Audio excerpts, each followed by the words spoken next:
It is 5:39 and we are going to call this meeting to order. Naomi, would you like to lead us in the Pledge of Allegiance?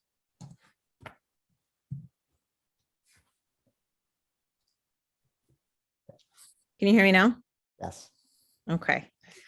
I pledge allegiance to the flag The United States of America, and to the republic For which for which it stands, one nation, under God, indivisible, with liberty and justice for all.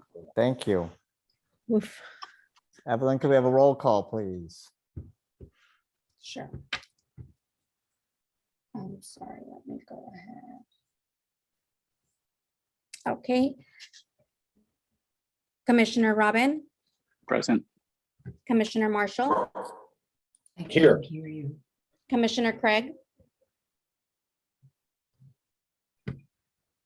Commissioner Gassan, Here. Commissioner Footer is present, and Vice Chairperson Soto Here. and Chairperson Bernstein. Here. Thank you. Okay, do we have a motion to accept the agenda? So moved. I'll second.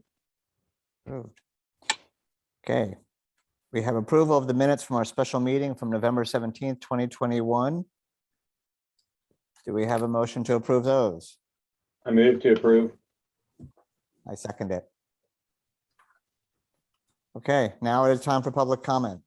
This time has been set aside for members of the public to address the Measure J Commission on agenda items and items of general interest within the subject matter jurisdiction of the commission. Although the commission values your comments pursuant to the Brown Act, it generally cannot take any action on items not listed on the posted agenda. 3 minutes are assigned for each speaker. Do we have speakers? We do. Our first speaker is Mr. Fred Bell, and I'll go ahead and allow him to speak and unmute. Mr. Bell, can you hear us?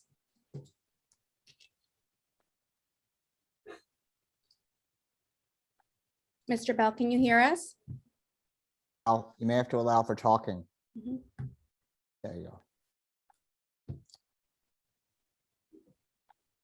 Can you hear me? We can. Okay. Hi, my name is Fred Bell. I'm the Vice Chairman of the Palm Springs Air Museum, and I want to thank you for giving me a couple of minutes this evening. We have a request before the group for funding for car chargers in order to reduce our visitor carbon footprint.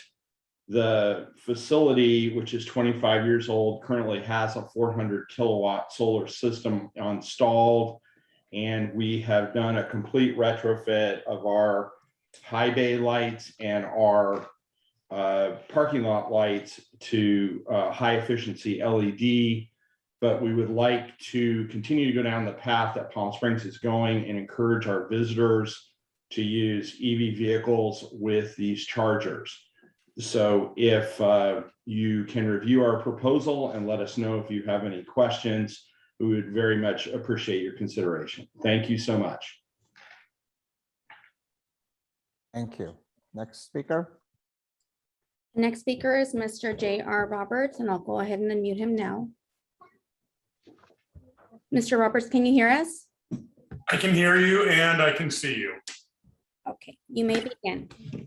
Esteemed board, thank you for giving me a few minutes of your time. I'm not going to go into a big pitch. I'm obviously here to talk about the Plaza Theater. I'm thrilled to tell you that we're about halfway to our goal of about $11 million. We recently got a $5 million donation. Why am I in front of you? I can't imagine a better use for Measure J money than restoring a theater for a community venue.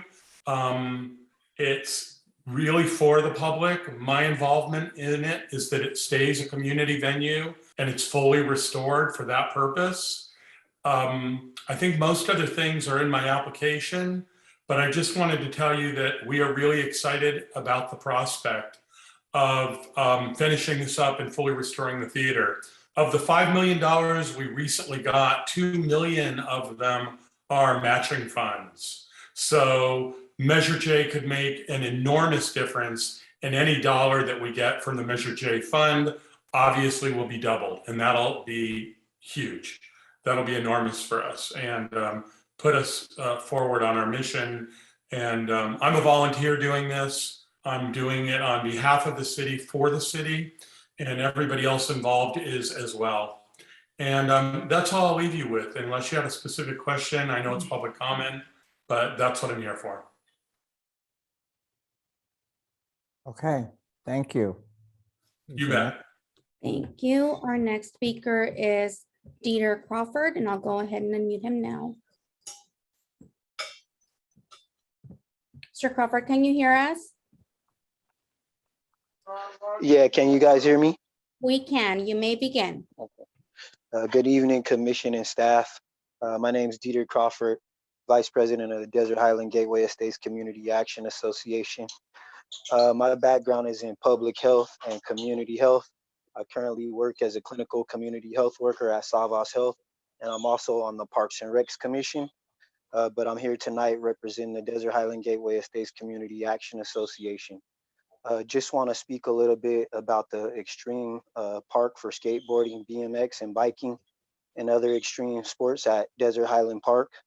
I believe that building this skate and bike facility will enhance programs and services in the city. It would be for wheel sports enthusiasts of all skill levels and ages, including wheelchair and adaptive sports athletes. We could offer special events, lessons, camps, and demonstrations that will boost tourism in Palm Springs. And we know there's a demand for these type of facilities in the community. We have a Come Ride With Us Youth Bike Club. It's a monthly community biking program that has been going strong for over a year, and the program averages 50 to 100 riders each month. We've had PSPD out and participate in the events. Lieutenant Kovalov was out racing with the youth and popping wheelies. And we believe an addition like this would expand the programs, and the facility would provide a safe and inclusive environment for everyone. This would be a safe place for kids to come and practice their craft. And this area of the city has seen a surge in shootings and violence. And we know we can't arrest our way out of this problem. And we need to invest in more programs for our youth and take a more proactive approach. So we want to create some more facilities and programs up here for our youth. Once again, my name is Dieter Crawford. Thanks for your time and consideration.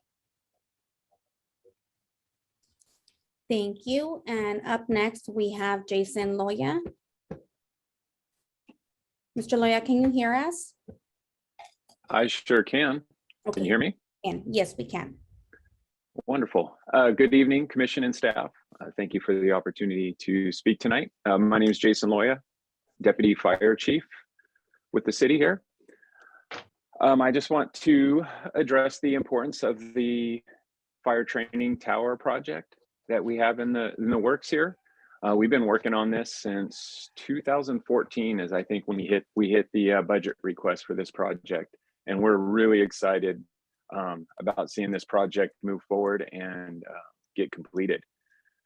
Our firefighters need the ability to train on combating fires on multi-story buildings, such as high rises, and rescuing victims, both using our ground ladders and aerial ladders, and the opportunity to hone in their skills on command and control capabilities. Currently, our means of training right now, we do not have a dedicated local tower to perform this type of training.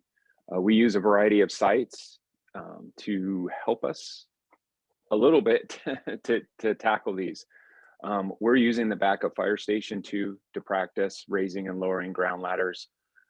We have to request permission from the airport to use a vacant building to practice hose evolutions inside of a structure, and we get very limited aerial ladder training with that. There are two training towers located in the county. One is Roy Wilson in Thousand Palms. That is about a 30-minute drive in a fire truck. And Ben Clark in Riverside is at least 90-minute drive. The problem with these towers is it puts our resources out of the city. It creates significant delayed responses. And not only that, we have to reserve time slots to use those facilities, along with competing with CAL FIRE, the largest fire protection agency out here, as well as compete with the firefighter recruit academies. So we're really, really limited on our options there. So having a dedicated tower in our city keeps our resources available for emergency response. It eliminates our logistical challenges and just creates a more controlled environment for safe training.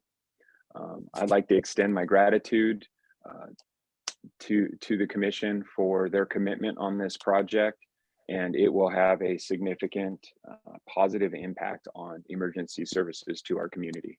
If you ever have any questions, feel free to give me a call. I'd be more than happy to answer. Thank you for your time. Thank you. Thank you. Thank you. And up next, we have Kathleen Wermute. I hope I pronounced that correctly. Kathleen, can you hear us? Yes, I can. Can you hear me? We can. You may begin. My name's Kathy Wermick, and I live in Palm Springs. I'm just calling in on the Plaza Theater. I think it's really important that we have a community venue for our musicians, dancers, artists. We've had less of the theater, the ability to have the theater in town. And I think it's just part of Palm Springs to have that venue. So I wanted to ask you to consider the plaza when you look at all of the worthy projects before you. Thank you so much. Thank you. Thank you. Have Ann Greer. Ann, can you hear us? Yes, I can hear you. I have nothing to say at this time. Okay. Thank you. Bob Peterson. Mr. Peterson, can you hear us? Did you have public comments to provide tonight?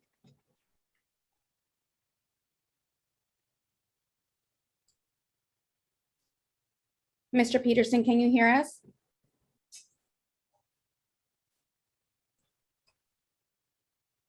Okay. I can see he's on mute. I'm not sure why. Yeah, I continue to ask to unmute. There he goes. Mr. Peterson, can you hear us? Okay. I think we lost him. Mark Talkington, did you have public comments to provide tonight? Can you hear us? I can hear you. Did you have public comments to provide tonight? No, I'm a member of the media. Okay, thank you.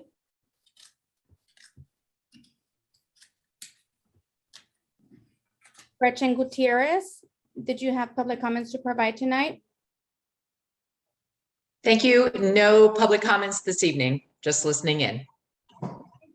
And that would do it for tonight.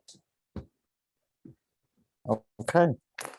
Well, thank you to everyone who participated and gave public comment. I have to say, as a commissioner, it's very, actually, it was encouraging to hear the public comment. It's encouraging to see all the applications we got on the community initiated projects and how many different people submitted proposals and the diversity of proposals that are in there. And I think personally, I think there was a lot of things brought to my attention that I was not aware of before. So it was extremely helpful. There's obviously a lot more on the list than we can afford through the community projects budget. But I think it also gives some food for thought for the general Measure J budget, which continues to grow. So we'll talk more when we get to that section of the agenda. Two other quick things I wanted to mention was that there are 2 open seats for the Measure J Commission. The city clerk has informed me that because city council wants to needs to interview all city council needs to interview each applicant, it will probably not happen until the end of the year.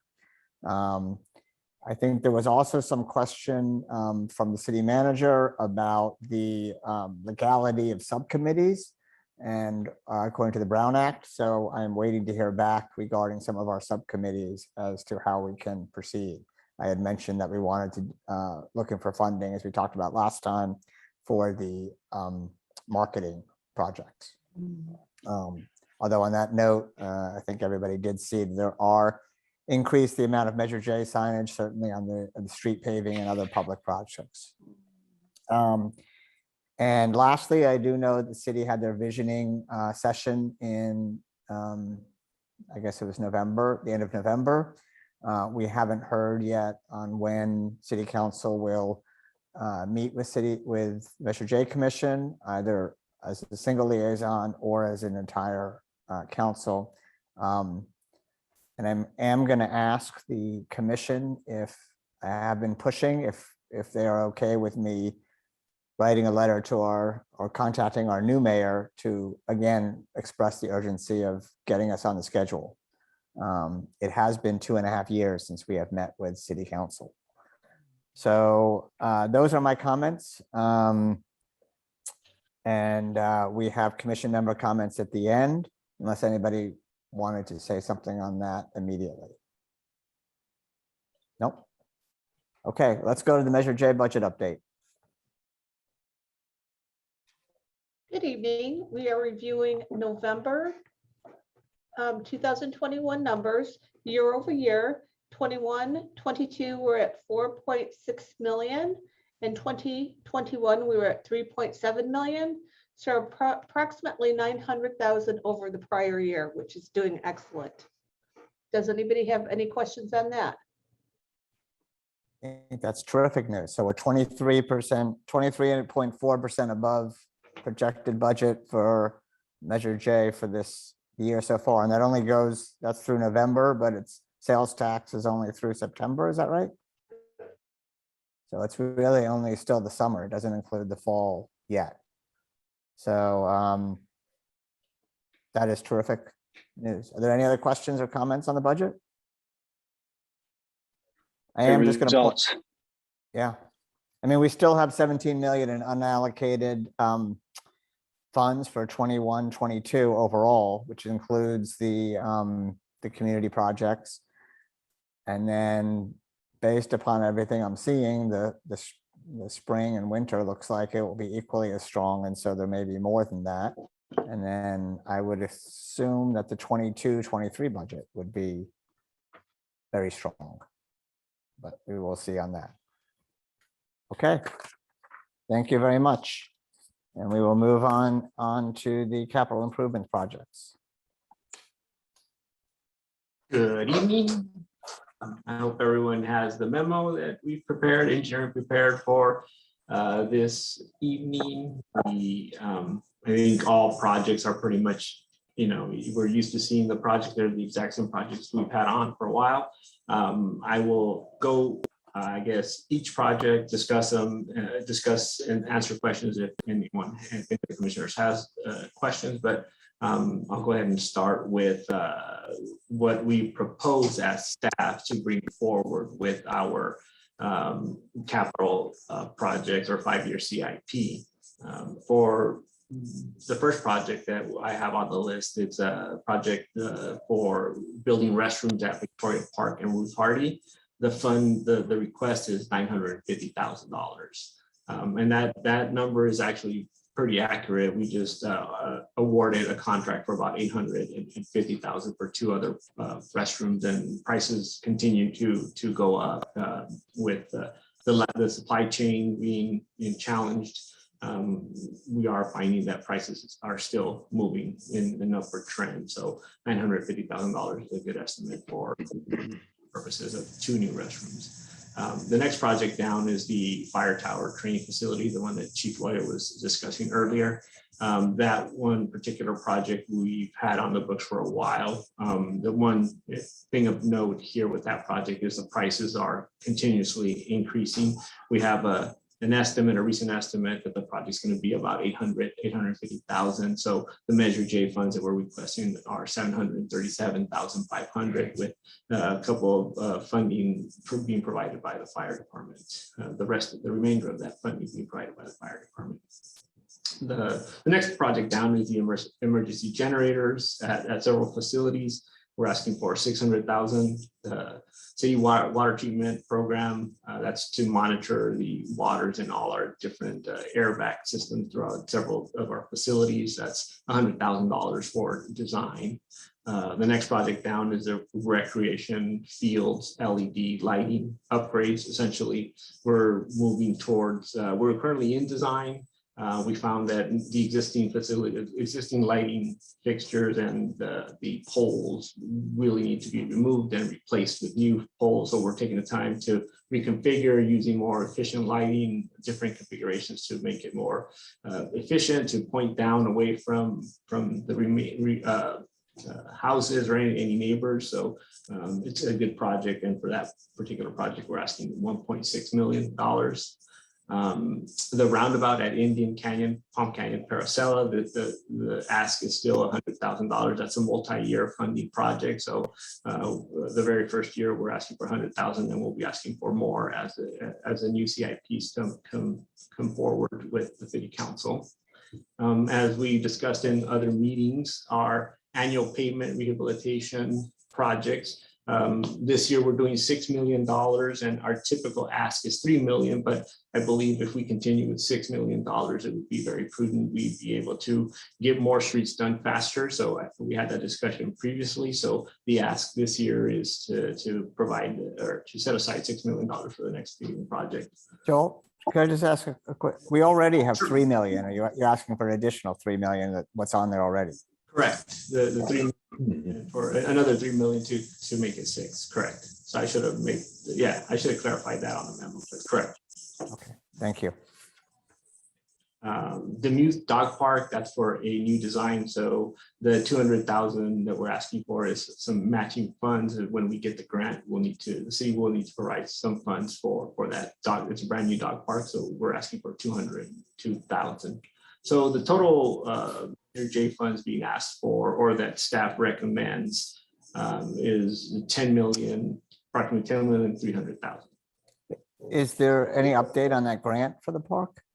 I think it's still at the state being decided, so I don't have a final answer no on whether we received it or not. I think we were very hopeful that we got it, but I don't think the final recommendation has come forward. Did you want to continue? So yeah, I can pause right now to see if any of the commissioners have questions, or I know most folks are familiar with what I'm presenting here, but I'm open to answering any questions. I think we do. Commissioner Soto, did you have a question? Yeah, can you just maybe expand, since we do have some people watching today's session, just elaborating why the 3 million for the annual pavement rehabilitation program needs to be like kind of some of the thinking around it needs to be more robust. 3 million is still higher than what we have been doing for most of our other city projects. So just some context there would be helpful.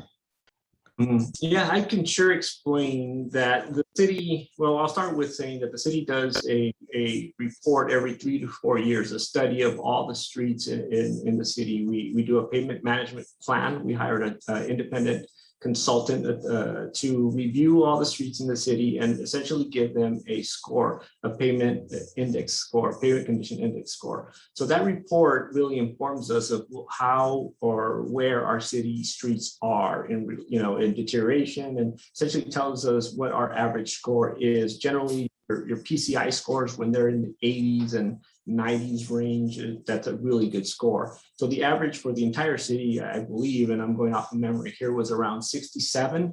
And in order to either maintain a 67 or to basically increase our average PCI score for the city, we need to fix our streets or add more funding to the street. So 3 million pretty much allows us to maintain that PCI, average PCI score of about 67. But if we want to increase it, the more money we spend on the pavement, the higher our scores get over time. And I'm talking in generalities here, but what I'm really saying is that our streets over the city are in several different states of deterioration. Some are pretty bad, which PCI scores of around 50 to 60. Other streets are in the middle, somewhere around 60 to 70. So we generally try to pick the lower range to fix, or we start with the worst first, try to get to a point where we get most of those taken care of. And right now, with the $3 million, we're sort of in the middle of that bell curve, if you will.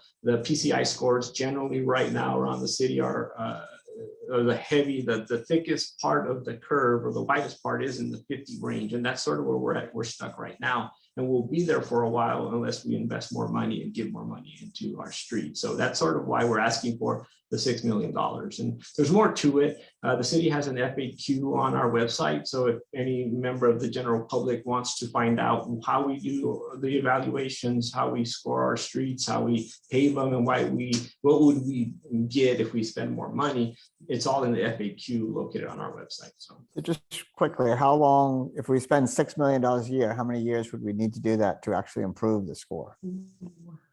So it's continuous. If you fix a street over time, the street starts deteriorating again. So you're basically chasing it. The more money you spend, the longer it takes for those streets to deteriorate. So I don't have the information in front of me right now, but you're continuously investing in your street. So you're doing two treatments. You're actually repaving, and you're doing a slurry treatment. So the slurry treatment is the treatment that you do on the higher PCI score streets that are within the 80 and 90 ranges. So what that does, it prolongs the lifespan of those particular streets that are brand new. So when we pave it, within 5 years, we go back and do a slurry. And sometimes the general public gets upset because they think we're just basically being favoritism to those streets that we just fixed. But really what we're trying to do is prolong the lifespan of those particular streets. So I don't really have an answer to say how long it's going to take. I know in the report I can give you information and possibly provide it to you in an email, but right now I don't have that off the top of my head. Okay, thank you. Are there any other questions? Commissioner Robin? Yeah, I have a hopefully a brief one. Joe, with the fire training facility, now this is a project that we previously as a commission endorsed. I think the number then was in the 400,000 range. A lot of significant, almost a doubling in pricing. That is what it is. But I just have a tag-along question for when we drill down further for this on the projects before us, and maybe Deputy Chief Loya can separately help answer this question. Not right now, because I'm not looking for an answer right now. I'm going to ask the question for a later discussion. Is there any type of revenue sharing that's material, given that this is a solution for us so that Palm Springs doesn't need to go elsewhere and incur, the risk of diverting resources to respond, as well as to pay fees to other facilities. I'd be curious, as we look at this in a whole, as a project that we previously endorsed, is there any fresh information to help offset some of that cost as a revenue model? Yeah, I would definitely have to check in with Chief and talk, Sure. Maybe provide you a written response. Yeah, for later. But I start by saying that we endorsed this once before, and unfortunately, the costs have creeped up so substantially since we endorsed it the first time. Right, and just so you know, staff is still looking and evaluating if other ways to reduce costs. We don't just take the first price. I mean, we have a price right now. We have bid the project. We put it out to public bid. We didn't get responses, so we then took other avenues, and so it's just kind of continuously progressing. And as we progress and prolong it, the cost keeps on increasing. But yes, opportunity that we have, we try to reduce costs and find ways to do value engineering it, if you will. Thank you. I have one other question. So we're already halfway through the fiscal year, basically, and we still can't approve any of this until we get city council meeting. So if that takes another 2 or 3 months, are all these still maintained, or the projects that you had for next year that you might want to, that increase in urgency? Because you won't be able to have the bandwidth to do everything. If you're asking whether, I guess the longer we delay, these projects will run into other projects for next year. Yes and no. When we lay out the 5-year CIP, we take that into account. So we're able to, ideally, you do want to be building these projects in the fiscal year, but we're able to move money around, move projects around, priorities around to be able to manage our capital projects. It is important to get some of these projects started, but as I mentioned before, if you're able to fund all the projects, we're unable to physically get to all of them anyway. So we are always trying to find the best use of our time and to be able to deliver projects. So I'd say realistically, if we were able to start working on Victoria, the fire tower, the emergency generators, it would take us 6 to 8 months. So when the fiscal year comes, wherever it lands, it's going to take us a while to really get off the ground. And we also have projects that are ongoing today. So we're always managing those projects that we're continuously working on. So it just becomes part of our process, I guess, if you will. Okay. My last question, is this list in priority order for you? There's not necessarily. I think the list has been around for a while. So emergency generators generally seems to draw folks' attention, but we have over 20 plus generators that the city maintains. Some of them are fairly old. There are some areas where we'd like to provide new generators. So emergency generators is sort of misleading, but all the projects I think are important. And I don't really have one priority that I would say I need to do this one now. Okay, thank you. Did you want to speak any more on the convention center campus projects, or? Well, not unless you have questions, really. I'm not really, I presented them. They are projects that the convention center would like to do. Those 2 projects listed, the Jackie Lee Houston Plaza Park upgrade and the retrofit lighting controls, are the ones that they would like to do in this fiscal year if possible. So if there's questions, and I really would kind of try to answer them generally, because I don't really have all the information. I can look at the fact sheet that was provided to us. Okay, Commissioner Soto? Yeah, one thing I just don't see on here, we haven't discussed it in a few months, Joel. David Reddy, right before the pandemic, had asked us to approve like a traffic, like the traffic light survey or analysis. And it was to kind of see the state of all our traffic signals and see what could be connected to each other. And so that more of our traffic signals spoke with one another. And then the pandemic hit, and I'm almost positive that was one of the ones that just hadn't started, so it got stalled. Is there any momentum, or is that kind of on the longer list, or just any context around that would be great. So we as staff have been continuously working on our traffic signals. We have one project that's under construction right now, which is HSIP Cycle 7, working on 14 intersections. We're actually just bid the second HSIP Cycle 8, which tackles another, I think, 17 traffic signals. Along with that, we have also been working on the traffic signalization and synchronization of the entire city. So that project is still ongoing. It's just that it's sort of lagging behind. We want to get these intersections installed and up and running, if you will. And we're also working with, and in conjunction with, the Coachella Valley Association of Governments, who's doing a traffic synchronization project throughout different corridors. So one of the things we've done is CVAG is paying for certain infrastructure that the city is going to benefit from. So we sort of have delayed our work because the infrastructure that CVAG is bringing forward will actually help us and reduce our costs. So that project is still within our grasp. We're still working on it, but we're timing it so that we benefit more from other funding sources. Thank you.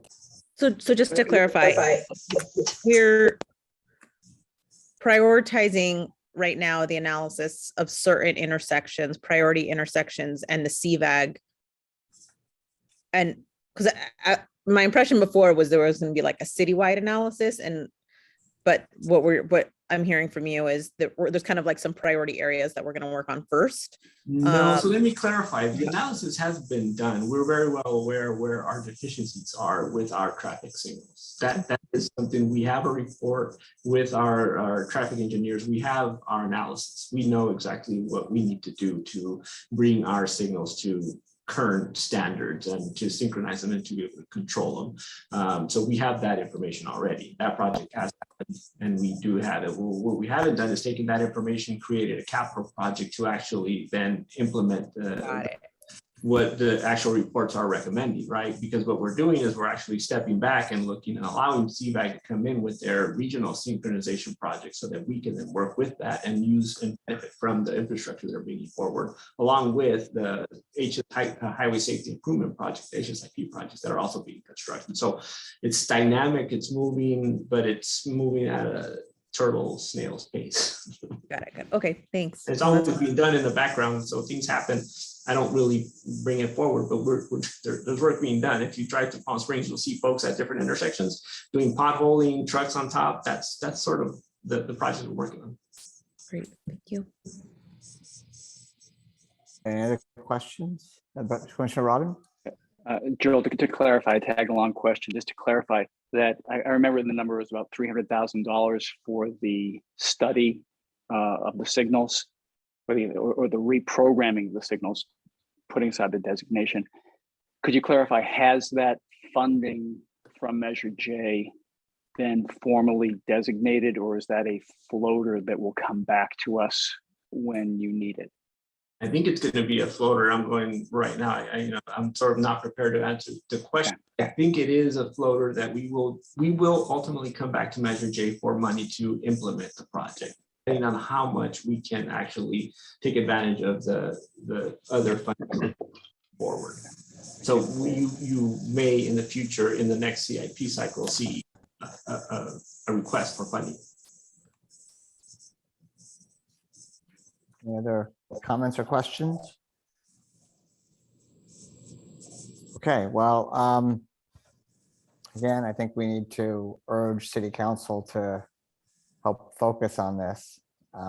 Just before I move on, I'm going to ask the question. I know we're getting to comments later, but since it's on this, and some of these are urgent, is everyone, how does everybody feel if I go again to our new mayor and express the urgency to meet, or is that overkill? Go for it. More the better. Okay. Jim says yes. All right. Well, I will do that. Obviously, there's a lot in agenda. They're not meeting until they're not having a council meeting until the end of January. So and obviously the holidays, but sometime in between then I will make sure to do that and blind copy you on that. So as not to. Okay, now we move on to our Measure J community initiated projects and submittals. I had some comments, but does anybody else want to go comments first? I just want to start by saying thank you to Evelyn so much for helping kind of facilitate this, compiling the emailed applications. I know this was a lot of work and you're newer in supporting Measure J, and this is a newer project. And so I just want to start the conversation by really expressing that gratitude. So thank you. Yeah. Here. And I think we went from 13 to 59 in the last week and a half. So that was terrific. Chair Bernstein, could I ask just a procedural question? I know in the past we had talked about I'll mangle the app, but a Google type survey for our own purposes on how we can score these without doing it all as a commission in live time. Is that still a mechanism that is in front of us? Well, I'm going to say the application does have a scoring process. After seeing the applications, I think it's very hard to do that without discussion is my thought, but I don't know if anybody else. I mean, a lot of these are sort of complicated and some of the scoring questions we had on our application seem like it might be quite difficult to really give the point system. I don't know. I mean, Yeah, and the other thing I would say just to Commissioner Robbins, so the spreadsheet is the output, right, of the survey, like the survey application itself. So it kind of can go into a spreadsheet, and then if we do want to have some type of scoring mechanism after they're filtered down or whatever, you know, it's going to be a lot easier to do that on a spreadsheet form, you know, or we can choose which fields are going to be the most relevant.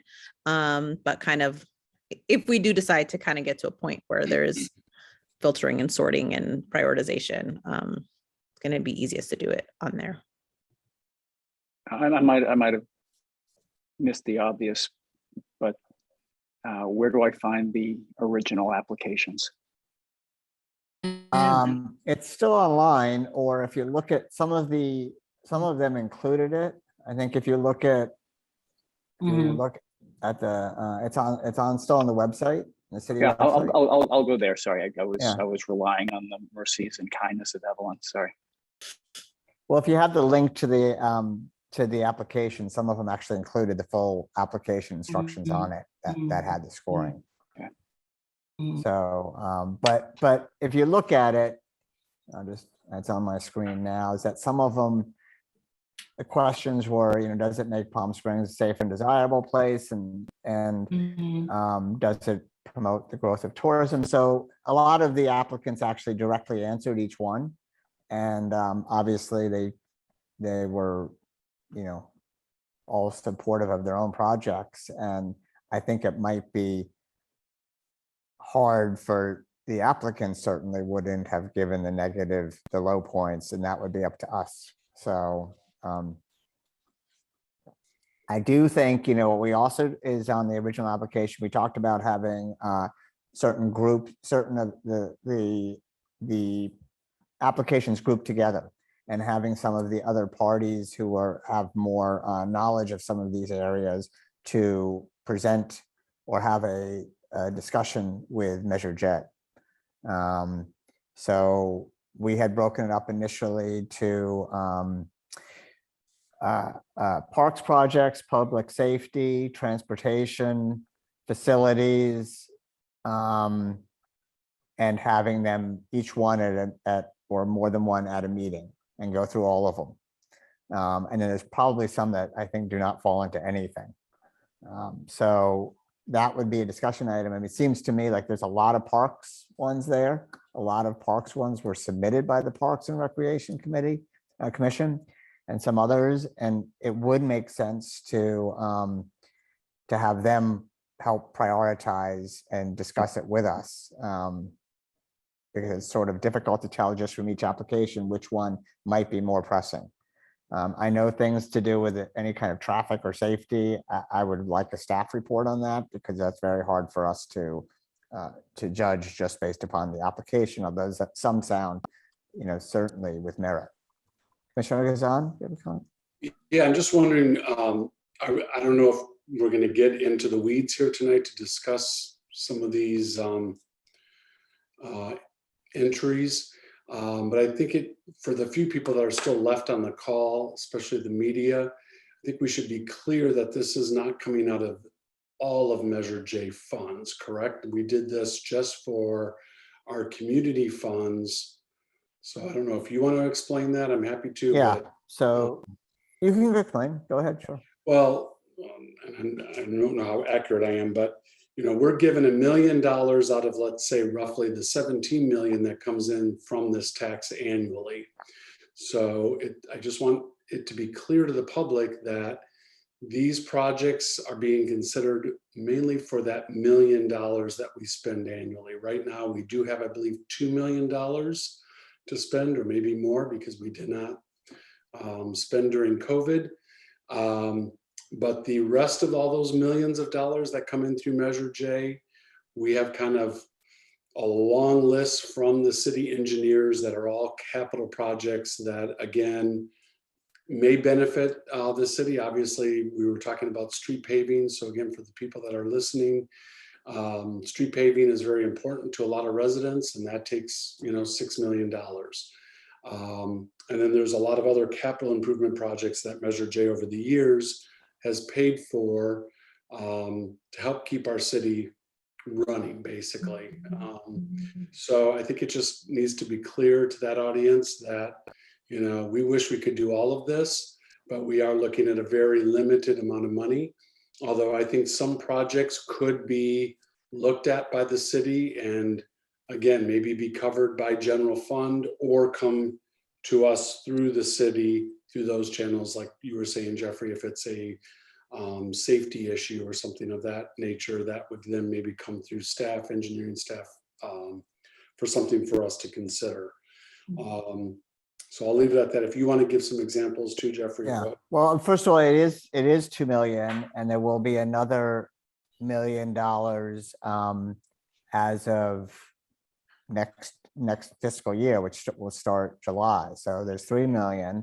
But I did want to say there is nothing. I know we have the 5-year capital improvement plan that we want to work on, but there is nothing to say that here there is a project within this list that is within merit that we would ask the city to look at as part of the general fund. And obviously, there's a huge list of things that need to be done in the city. The engineering and staff may not be fully aware. I know that generally they ask all the other commissions and departments for input, but some of these, just as an example, something like, the Mizell kitchen may not have been on anyone's radar until this submission. And obviously it's 1.3 million. So I don't think that's without it. The Plaza Theater, which, we did discuss 2.5, 3 years ago. At that point, it was not clear whether there was any funding and whether it was made sense for us to be part of the first. If there's already commitment for 5, that may be a different story. I'm not saying it is. I'm just saying things may have changed. And certainly we could go back to the city. I mean, and there are projects within this list that other entities could complete that don't necessarily require staff time. And that's another consideration. I mean, I think if we are, if our budget or revenue continues at this pace, there could be a total of $20 million for 21, 22, and another 20 million for 22, 23. So I don't know, Nancy, if that's doable, but that seems like there could be even more money than we are thinking. Yes, it could be, but I know Joel has, worked on the 5-year capital project, and some of those he might want to up some of that money. So let's say one project he's including it every year for 5 years. So at the end of year 5, it could be completed or built. Is that correct, Joel? So instead of, if you see stuff in the 5-year project, it doesn't mean that's the end of it, the project. He might be budgeting it for 3 years, for 2 years, or for 5 years. Yeah, That's yeah. I think he had explained that. And some of these, there may be other considerations too. I mean, it may be, just again, to use the Plaza Theater, for example, it may not make sense for Measure J, but if they get 9 million and need the last million to finish it, that may be a different situation. And I also think that some of these projects, obviously, if it has to do with safety and things, it will take and streets, it'll take the city time to do a full analysis. So it's unlikely that they would happen within a very short period of time. there any other, Commissioner Futterer? But I'm going to interject. Yeah, I think when we get through this, we're obviously going to have some involvement with the staff. There's one in particular that came to my point. It's number 27, wanting the sidewalk on South Leho. That we've addressed that one. It's tribal land. We can't really do anything. So once we involve things that look like maybe it should be coming from staff, it will give us some guidance to what to narrow down. Thank you. Commissioner Futterer, then. Oh, let me raise my hand. Oh, There you go. You want me to speak? Can you hear me? I have technical problems. I agree with you, Mr. Bernstein. Having written the guidelines, when I went to look at some of the applications, I really began to question one of the things that I need clarification. How are we all going to look at this? When we talk about a project meeting the majority of citizens, many of our projects are in certain communities. They benefit those areas, not the whole majority. And I find that word was hard for me to score some of those projects because of that. And the other one is, does it create jobs? Well, are we talking about bringing new things in the city to hire new people? Or are we creating jobs for people within the city who have to come out and do the job? So in my head, looking at all of these were hard for me to score because I debated that on each one. And I put them into roads and streets, and I put them into buildings, and I put them into parks and rec. And then there were a few others that were artistic or creative or museum. And philosophically, there are so many expensive big ticket projects which the city could help pay. And somehow community projects, there are some really, in my opinion, excellent small dollar projects that make a big difference to the people who are applying for that money. $50 to a small organization is a lot of money. So I hope we keep that in mind. The big stuff is important, but some of these really thought out smaller things are equally as important when we look at the whole picture, because it's community projects. And I think we talked about that in our subcommittee, trying to get to the common guy, not the big street guy, and they're all important. And I thought they were all excellent in their own way. So those are my comments, and having read them and tried to score them and haven't been on the front end of creating a bit of that document. I think some of the words are too overreaching for us to make an opinion on. But I do thank those who worked on the document. It took a lot of work and effort to come up with that. And it certainly helped, maybe not for scoring, but certainly in terms of looking at each one, it was very helpful. Commissioner Soto? Yeah, and I think in thinking around the clusters and the themes of our applications, kind of keeping in mind what has come from staff, what has come from a commission versus what has come from a community is also really important. And I don't have a recommendation at this time, but in looking at the Parks and Rec, for instance, Chair Bernstein, you mentioned that there was a lot of them. Some of them came from, community members who have a very specific idea as to what is needed in their community, and some came from staff, and some came from the Parks and Rec Commission. And so I do kind of want to also give time to the different perspectives that we have within the community about what they're proposing. But it would be helpful to have the input of staff and also Parks and Rec in all applications, because they're looking at it. So I don't really kind of know which way is necessarily the best way to go, but there's some type of fine balance of kind of really respecting every community member's perspective and also capturing the insight and expertise of people who do this work within that area so they can help us understand and analyze even projects that are relevant to them, but they didn't bring them forward. So I'm not really sure how that would work. Well, it also does come up with a lot of the arts projects because, you know, and the Arts Commission does have some of their own budget. Right. So I'm not sure if these should have gone directly to them or if they don't have enough money for it or if they turned it down for some reason. So I would suggest that the original plan of setting up some of our meetings to specifically discuss certain areas. I believe we can do a joint meeting with a discussion with another commission and then also have the other applicants they could do public comment. Is that correct?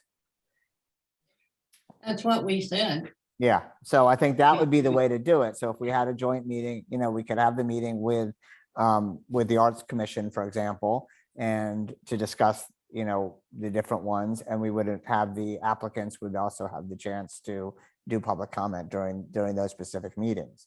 So there's not really a way to have or we could ask the applicants to come if we had specific questions as well.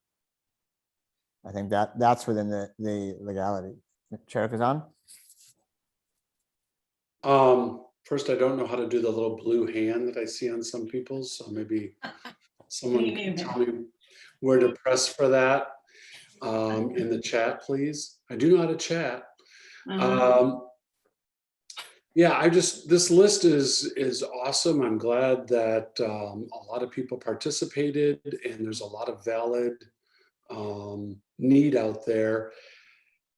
Yeah, I don't know how we want to do this exactly, but I just look at kind of our history and how we handled the city projects that came to Measure J, all the capital improvement projects, which was like, you know, we were given like 30 projects. And of course we couldn't afford, you know, near that. And so as commissioners, we all graded on a scale of maybe 1 to 5, 1 being really important, 5 maybe not so important right now. And we did that on our own, and then basically gave them to, in this case, it'd be Evelyn, and she would compile that and average the scores, and that kind of initially weeds some of this out. And because I think there's going to be some commonality, I think there's some guidelines that we can look at. Whether, like you said, if monies could maybe come in through a commission on some of these asks, or this is something that would come from CVAG or through a grant. I know some things are one thing was specific to an HOA, probably not Measure J material because it's an HOA, or it could be coming from a nonprofit organization where they have their own fundraising mechanism that's very robust, where again, you know, they get monies that way. So I look at, I guess for my evaluation, I look at, like Linda was saying, you know, how does this item benefit the most in the public? And is it something that pretty much anybody in Palm Springs can access?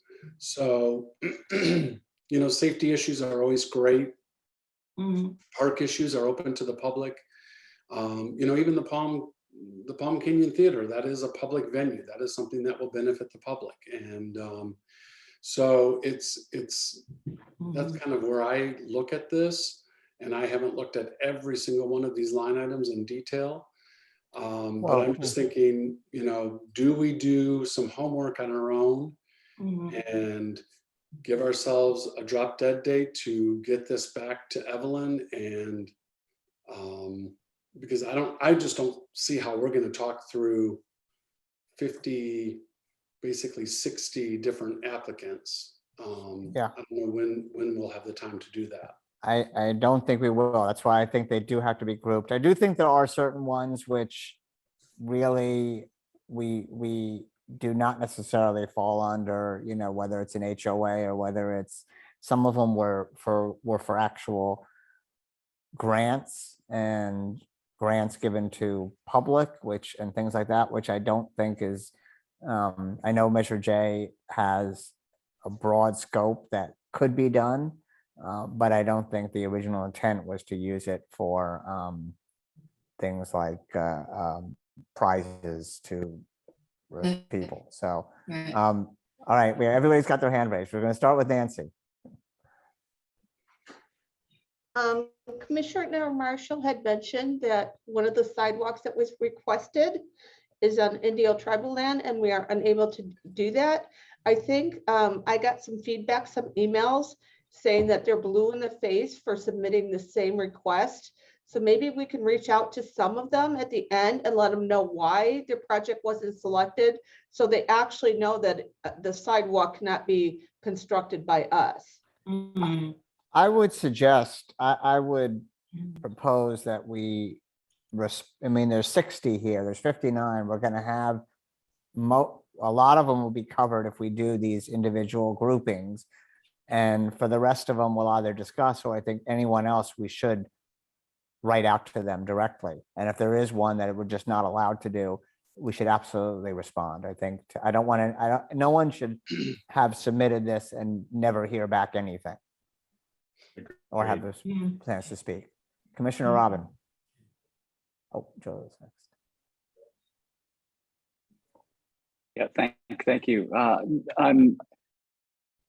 I'll offer this up. I was just assembling guideposts with the good comments that have come through from others, and I think that, and I apologize if I'm repeating unnecessarily, but what I think we should be doing is our homework phase, and then reconvening is finding a way to categorize those that probably fit well with our intention here, our understanding of what a community allocation serves, versus others that may be more suitable for the general pool for Measure J, or not Measure J at all. And as I'm noting this, there are, as Commissioner Gazan noted, there were requests for grants. There are requests from private entities. There are requests from charitable and nonprofits that might have firm resources or might not.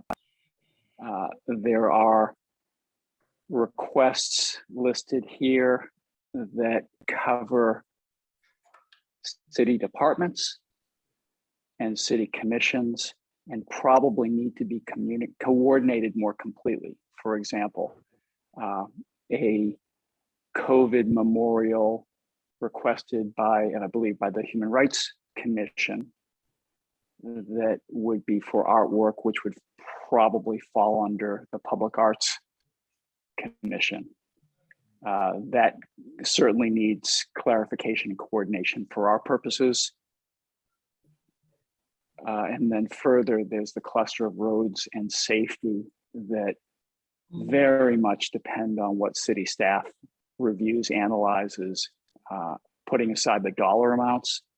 So I think that we can find ways to categorize these more completely, with the intention of winnowing to the community-based versus those which are not from a community fund. Thank you. I have some comments, but let me go to Joelle. You had your hand up.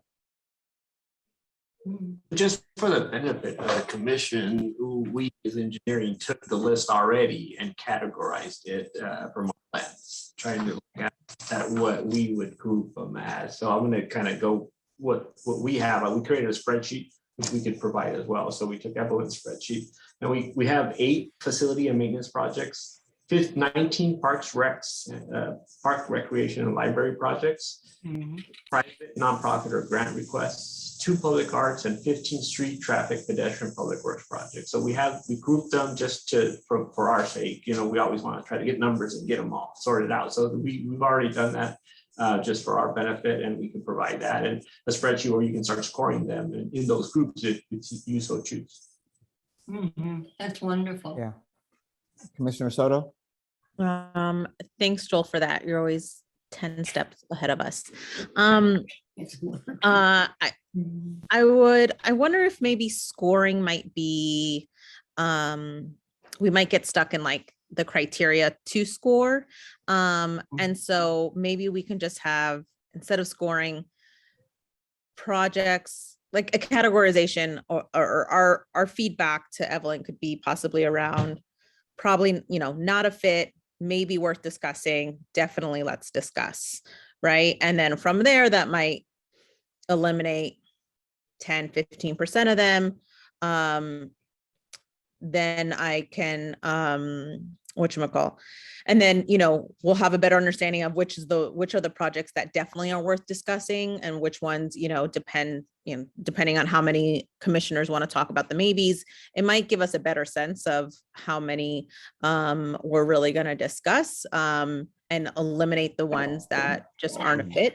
But I'm a little worried that by doing scoring, we'll just, we'll get stuck in the criteria. If I could suggest that we go what we had discussed in the beginning, and we schedule specific Measure J meetings to group them by category, and set that schedule now.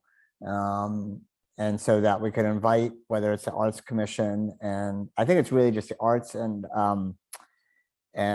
Parks and Rec Commission that really, I know Human Rights did some, but I think those probably, the valid ones probably fall under, we could combine that with Arts. And, we could go back, we could have that actual discussion with them before we fully score it, because they may have already, reviewed it and ranked it as well, and we could be redoing what that commission has done. And I think if we schedule these, and then we could have the one that are specifically have to do with streets and lights and things like that, we could ask for a staff report just on those, so that we get their expertise on it.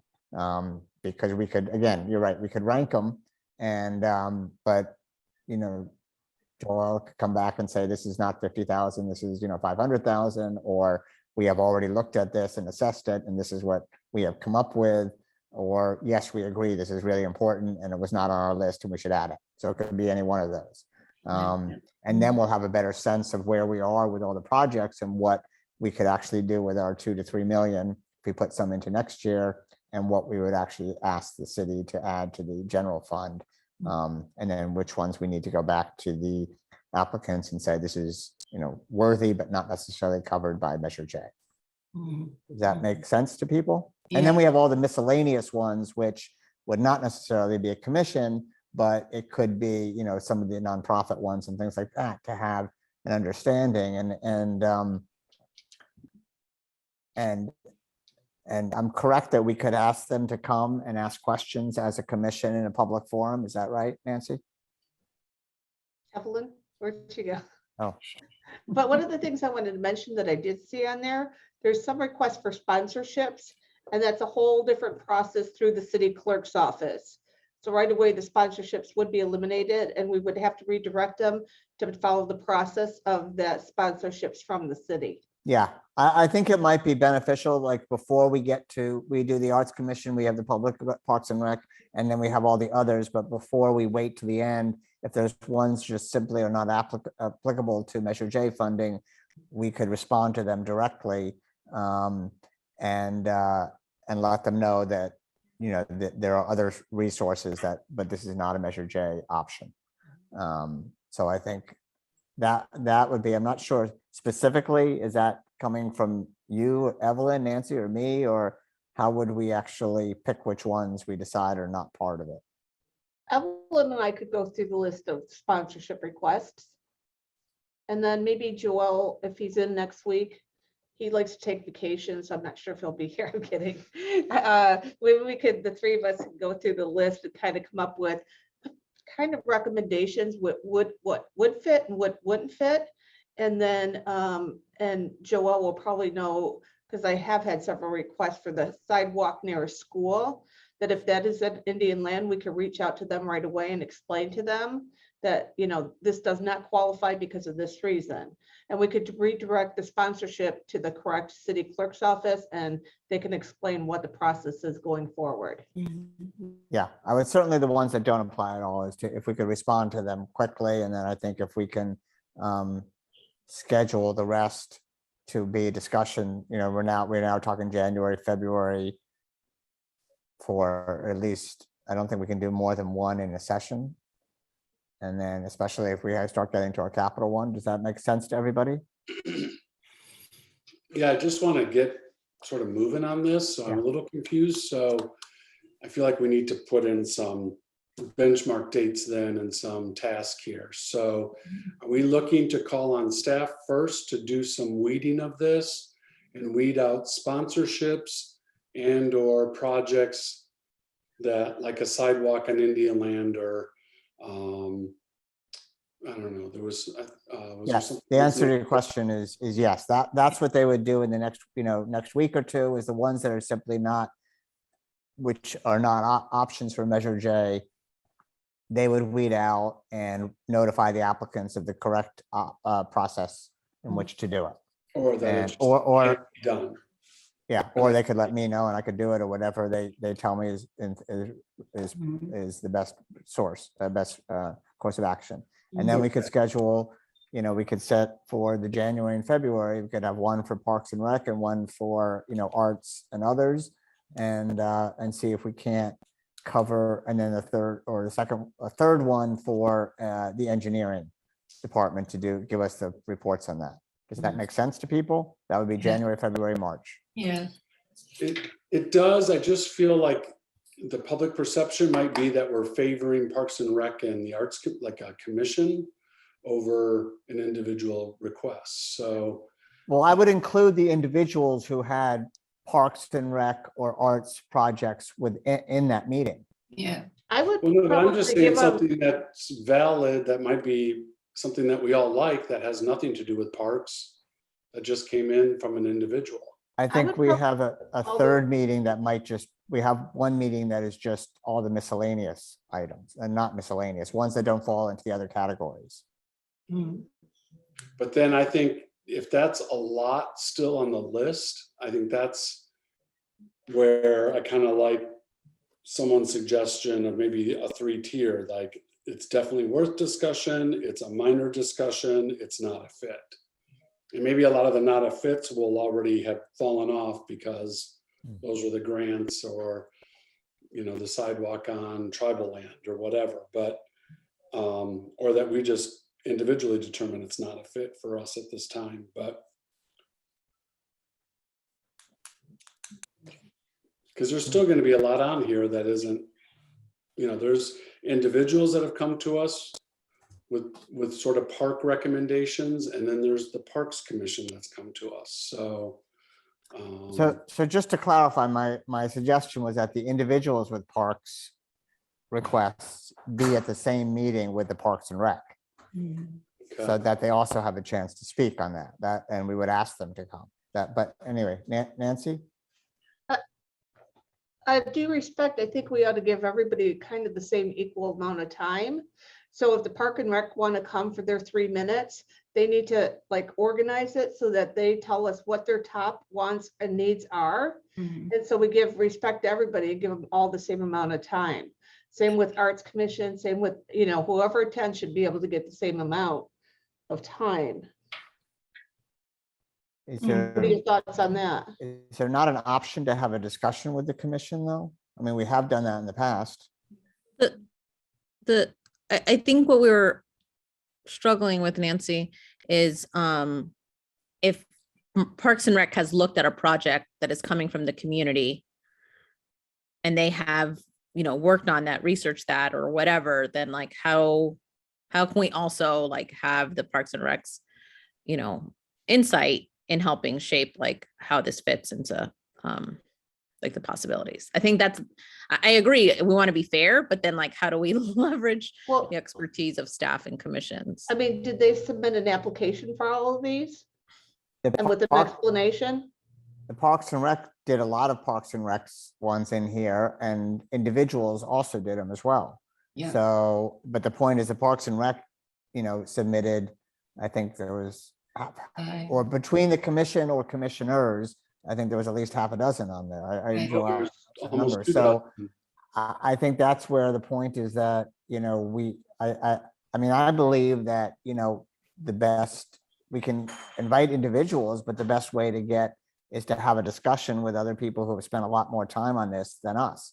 I certainly think with the arts is, I'm not sure that these all have gone to the Arts Commission or not. And they have funding, so that may be, you know, a whole different category. And so I think it's important to have a meeting where we can at least ask the questions and they could explain it, which would also help explain it to the public. And even if the Parks and Rec says these are the 10 ones we want, and that we don't want to do this one that an individual requested, there's nothing to say we can't say that one the individual requested, we disagree and think it should be there. I mean, might be unusual, but we could. Commissioner Robin? I think all that's important, that coordination would be really valuable, as you described it. The reason I put my hand up was to ask, as I'm taking notes here, January, February, March, can we have special meetings? Is it that impractical, given just the volume here that we're trying to filter? I know if we can coordinate, I'd be happy to meet more than once a month. This is going to be a question of staff. I know there has been issues about how much staff time is given to things. So Nancy, do you have an answer or do you have to ask? We are going through a lot of different changes right now. We're still on a system implementation. I thought we were going to do I don't even know if we can from the Brown Act. I thought we were going to do a subcommittee get together first. And I'm not sure if we can have more than 2 because I have airport commissions and we have council meetings. And so it's a lot. Okay, why don't we do? Joelle, what are your thoughts? You're on mute. Yeah, I know. Yeah. No, You know- it is a lot to be able to dedicate, you know, every 2 weeks, because literally we're turning around every week trying to do, you know, getting prepared for these meetings, plus doing all the council meetings that we have to prepare for as well. Yeah, I think it's going to be challenging to try to be, if we have to, if there's one in particular that needs to be done, that staff is willing to work and put in the time to help assist, right? But for the most part, I think commission should be mindful that staff is also very occupied. So why don't we, just because we only have about 5 minutes left for this meeting. So in the interest of time, why don't I reach back to the city manager to confirm about the options for having subcommittees? And we can get an answer on that. In the meantime, why don't we schedule the first one for our regular January meeting with one of the categories so that, you know, we have the option to get them the applications in advance and to reach out. And given that it's the holidays, you know, we don't want to sort of send it a week before. And then, you know, if we're allowed to have additional special meetings, we could then from there do another meeting per month. And I think that might speed it up. And in the meantime, what I would say, if we're going out, let's just say if we agree that we're going to start with parks, that we send the applications out and we could do it, you know, and re-review those as a group and sort of rank them ourselves so that at that meeting, we can at least go into it with some kind of understanding of where the commission stands. And then we sort of, we're not going to have one meeting with a presentation and then have a whole another time to discuss it. Does that make sense? Great idea. It would be helpful if we have Joelle's list too. I would like to see, these are the things that absolutely Major J can't afford. If we had that, we could kind of take that off of our list to start with. That would eliminate a few. And I think some of these are written and people didn't really know where they should be asking for money. It's like, this is money, ask for it. And perhaps people who had certain wishes should have gone to art first or whatever we're saying here. So I would like to see Joe's list come to us, eliminate that for cause, and then we categorize, or maybe Mr. Bernstein, you can put the categories together and we can put ourselves the various things that should go under there. and do our own homework, Well, select the 5 categories. Yeah, just to clear that we, 1 second, if we send something, we can't discuss this outside of our next meeting. Right. So if we decide that in January, when we want to have Parks and Rec, Evelyn, Nancy and Joelle can discard any before that and send us a notice as to what they discarded and why, and I can talk to Nancy about how we notify those people. If there are other ones that are, all the parks ones would be grouped, and we'd want to get that to the Parks and Rec Commission and the applicants to notify them of the meeting in advance that we're going to be doing this. And then we could also review them as a group. If there are ones that are out of our budget, I don't think we should necessarily cut them out altogether, and we should then have to have a separate discussion as to whether we fund part of it or send it to the city.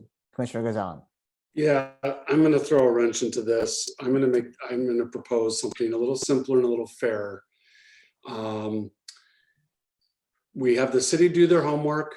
They bring it back to us with some things weeded out in January. And then I firmly believe anyone can come and speak to us. So in January, the Parks and Rec can come and speak to us. JR can come back. Anyone can come back and make their case.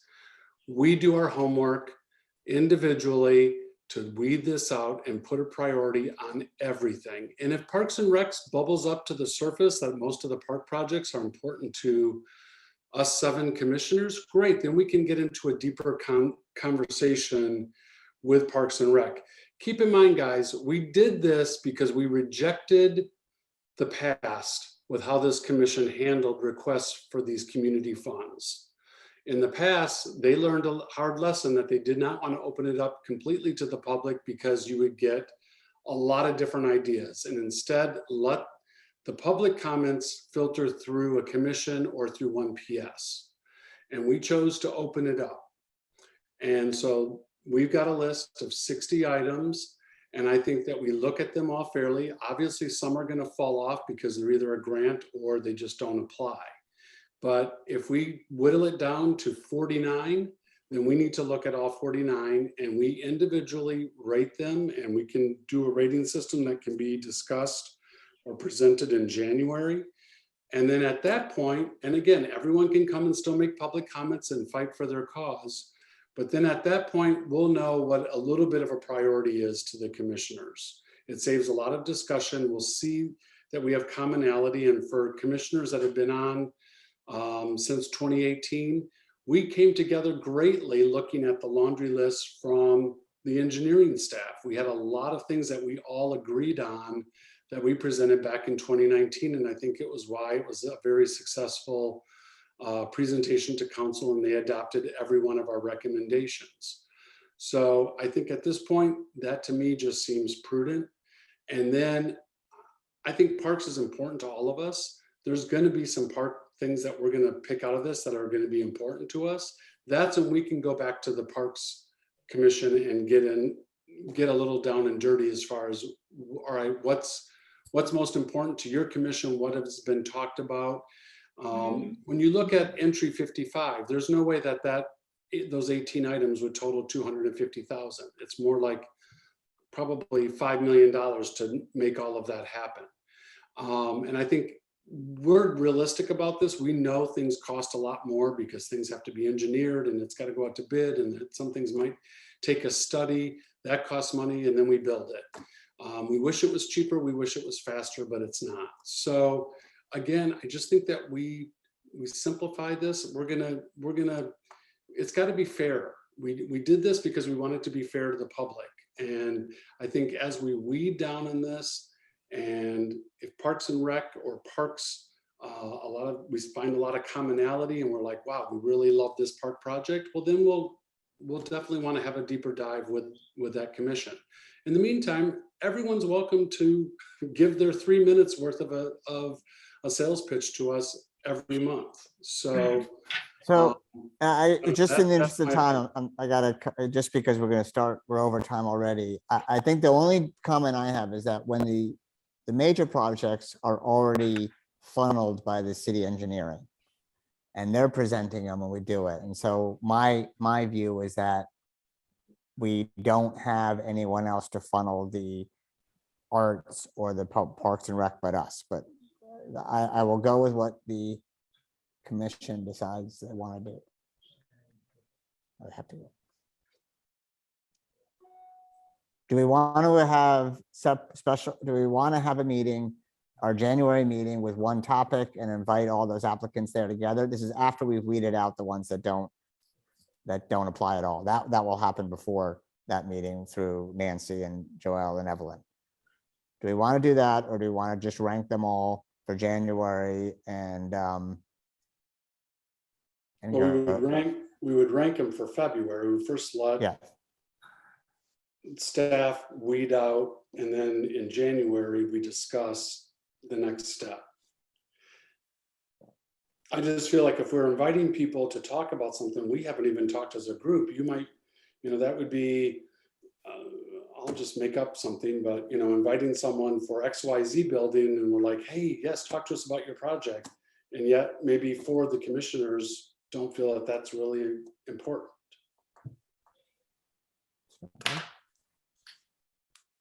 So what if we do this? What if we do the groupings that Joelle did? Yeah. Okay, and then you take each of those groupings, Parks and Rec, you have 10 items on there. Each one of you rank where your highest one and lowest one out of the 10. Then go to the next category and do streets, and each of you rank them, and then we'll take those categories and figure out what you guys think the strongest ones are, and then they come and give their presentations on those that you've chosen are the strongest. That's fine. So we're looking at a timeline, then we'll get that in January, and then our result from the commission is then in February. I think so. I think if Joelle and I get the list out, within the next 2 weeks or so, and then you can rank them and we'll meet on them and send them. I guess they could send them to Evelyn, and then she could do like a master one, like 4 people chose this, 7 people chose this, 1 person chose this one. Then that's maybe what we could discuss in the January meeting and eliminate the ones that we all disagreed on. And I welcome anyone from the public. I mean, this is their chance. I mean, they can come in January and talk to us. They have 3 minutes, pitch their case, and it gives them another opportunity to have us look at their proposal. Yeah, and with that methodology, I would add, not to overdo a point, but in the quote unquote ranking, the ranking can and I think should include just doesn't fit, doesn't apply. I think ones that don't